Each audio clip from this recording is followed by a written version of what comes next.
পরিস্থিতি দেখছেন, এই পাতালি বাসে বাসে নৌকা রং দেওয়া হইতেছে। পরিস্থিতি খুব ভয়াবহ।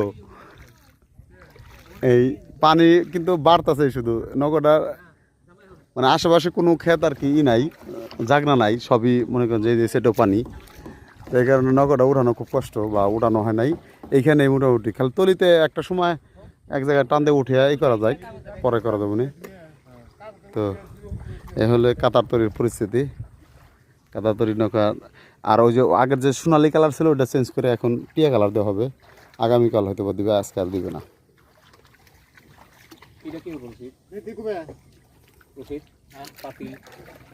এটার মধ্যে তুই দিয়ে তুই চার ফ্যান দিয়ে তুই তোর জুমবো না। হ্যাঁ, এটা কি কাম হবো?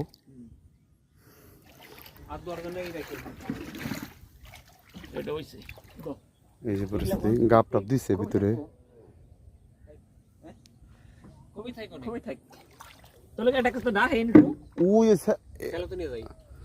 না চালো তো এনে নিয়ে এনে পানি আছে, অনেক ইয়ে পানি নাই। তো যাই হোক, নৌকার গতিবিধি কিন্তু দেখতেছেন আপনারা।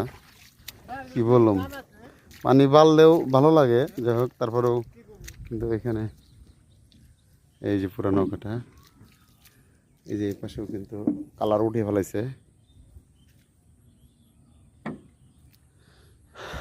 খুব সুন্দর নৌকাটা। আগামী 17 তারিখ এবং 23 তারিখ বাইস দেখবেন, আসবেন। যে ওই দিক দিয়ে হবে, এই দিক দিয়ে দিচ্ছে, শুকিয়ে গেছে। এই যে শুকিয়ে না গেছে পরে, শুধু এই যে শুকিয়ে গেছে। পিঁপড়া আটতাছে, যে পিঁপড়া আটলে তো বোঝা যায় যে শুকিয়ে গেছে গা। হ্যাঁ, বাতাস না আনে, আর চার মধ্যে তো খোলামেলা জায়গা। হ্যাঁ, দিয়ে নিলেই তারপরে দেখবেন যে ইয়ে যাবো গা। ভাই আপনি উপরে কোনো কাজ করেন না ভাই। এই আমার কথা যে পানিতে ভাসিয়া উপরে কাজ করবেন। এই যে এটার কাজ, এইগুলার কাজ, এই যে এটার কাজ, এটার কাজ, এটার পরে ভাসিয়া কাজ করবেন। নিচের কাজটা আগে শেষ দিক, তলির কাজটা। হ্যাঁ, ভাড়া দিয়ে তারপরে করা যাবে না। হ্যাঁ, বৃষ্টি না হলে না ভিজে হয়। বাতাস যে সুন্দর বাতাস ভাই, এই বাতাস হলে তো শুকাইবো সব।